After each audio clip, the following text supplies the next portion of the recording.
लंबे बालों वाली बहू।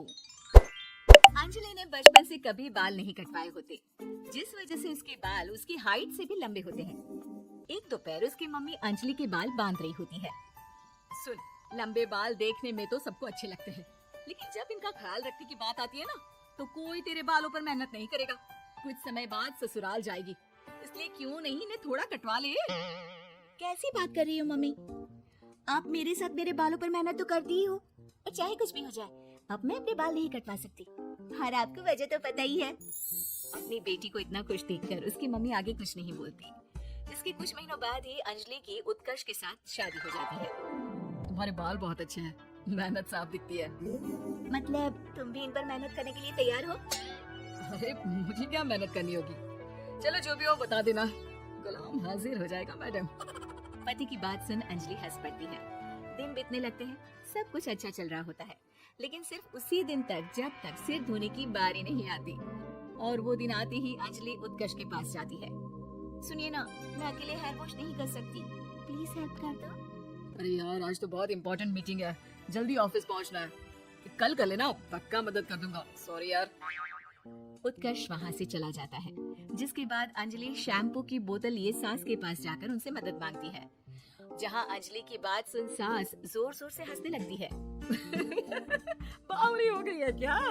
तेरे बाल धोऊंगी, जब अकेले संभाले नहीं जाते तो इतने लंबे बाल किए ही क्यों? ये कहकर सास भी वहाँ से चली जाती है। अंजलि मन ही मन सोचती है, मम्मी सही बोलती थी, तारीफ सब करेंगे, पर थोड़ी भी मेहनत कोई नहीं करेगा। अब अंजलि खुद ही हेयर वॉश करने बाथरूम में चली जाती है। इस बात को 3 घंटे बीत जाते हैं, लेकिन अंजलि बाथरूम से बाहर नहीं निकलती। सास बाथरूम का दरवाजा खटखटाती है। अरे ओ महारानी, अंदर घर बसाने का प्लान है क्या? यहाँ सारे काम पड़े हैं, तेरे बालों की वजह से हम क्या भूखे मर जाएं? सास की आवाज सुन अंजलि अगले ही पल बाहर निकल आती है, लेकिन सही तरीके से सिर नहीं धुलने पर उसके आधे बालों में शैम्पू और बाकी बालों से पानी बह रहा होता है। हाय नास पीटी, इतने घंटे लगा दिए फिर भी इन्हें ठीक से धो कर नहीं आई। अब क्या सारे घर में पानी पानी करती घूमेगी? अरे कहीं मुझे ही ना गिरा दियो। आज तक कभी अपने आप हेयर वॉश नहीं किया, हमेशा मम्मी हेल्प कर देती थी, इसलिए टाइम लग गया। अंजलि और उसके बालों से टपक रहे पानी का हाल देख सास अपनी ही जान बचाने के लिए बहू को दोबारा बाथरूम में ले जाकर उसका अच्छी तरह हेयर वॉश कर बालों का पानी निकाल देती है। अब जल्दी काम पर लग जा, और मुझे दोबारा इस घर में तेरी जुल्फों का टंटा नहीं चाहिए। सास की बात मानकर अंजलि चुपचाप काम पर लग जाती है। इसी तरह दिन बीतने लगते हैं, जिसमें अब अंजलि हेयर वॉश के लिए आधे दिन का समय लेकर अपने घर आने लगती है। पर सास को इससे भी दिक्कत हो जाती है, जिसके चलते धीरे धीरे अंजलि के लिए अपने बालों का ख्याल रखना मुश्किल होने लगता है। न तेल लग रहा है, न समय से हेयर वॉश हो रहा है, और बालों में कंघा घुमाए तो हफ्ते बीत जाते हैं।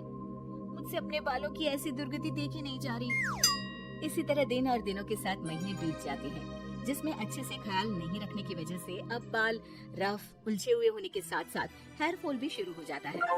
अब क्या हमें अपने बालों में उलझा कर कूड़े में फेंकने का इरादा है? जहाँ देखो वहीं मैडम के बाल गिरे हुए मिलते हैं। अरे कटवा क्यों नहीं देती इन नासपीटों को? तभी उत्कर्ष वहाँ आ जाता है। अरे कैसी बात कर रही हो माँ, आपके बोले बिना वो सब कुछ कर देती है, और बदले में जब सिर्फ अपने बालों के लिए जरा सी मदद चाहती है तो आप उसे ऐसी बातें सुनाती हो। उत्कर्ष अंजलि को लेकर घर से बाहर निकल जाता है और वो दोनों अंजलि के घर पहुंच जाते हैं। मुझे माफ करना, मैंने वादा किया था लेकिन पूरा नहीं कर पाया। अब तुम जैसा कहोगी मैं वैसा ही करूँगा। अंजलि की मम्मी उन्हें बहुत सारे घरेलू उपाय बताती हैं, जिन्हें अच्छे से समझकर दोनों घर वापस आते हैं और अब मिलकर अंजलि के बालों को ठीक करने के मिशन पर लग जाते हैं।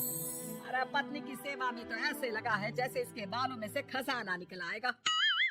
इसी तरह कुछ महीने बीत जाते हैं और धीरे धीरे अंजलि के बाल पहले जैसे हो जाते हैं। आधा सफर तो कंप्लीट हुआ, अब आधा बचा है। हाँ, कौन सा आधा? मैं समझी नहीं। मम्मी। अब अपनी मम्मी को बहू की कीमत समझाने के लिए पहले उत्कर्ष उनकी सब सहेलियों को घर बुला लेता है और फिर अंजलि को उनके सामने लेकर जाता है, जिसे देख वहाँ बैठी सास की सभी सहेलियों का मुंह खुला का खुला रह जाता है। अरे वाह, तेरी बहू के बाल कितने सुंदर है, आज से पहले हमने कभी इन पर ध्यान कैसे नहीं दिया। और वैसे इतने लंबे बाल संभालना सबके बस की बात नहीं, लेकिन तुम्हारी बहू को देखकर लगता है कि ये इसमें प्रो है।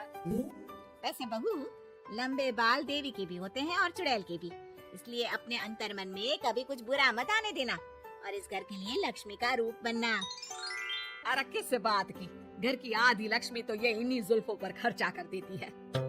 सास की इस बात पर अंजलि तुरंत पैसे ले जाकर सास के हाथ में रख देती है। अब मुझे सबके सामने नीचा दिखाने के लिए पैसे दे रही है क्या? नहीं मम्मी जी, पैसे आपको इसलिए दिए हैं क्योंकि ये उन्हीं बालों की कमाई है जिन्हें आप रात दिन कोसती रहती हैं। अगर आप वो सब नहीं करती तो मेरे बाल खराब नहीं होते और ना ही मैं ये पैसे कमा पाती। हाँ?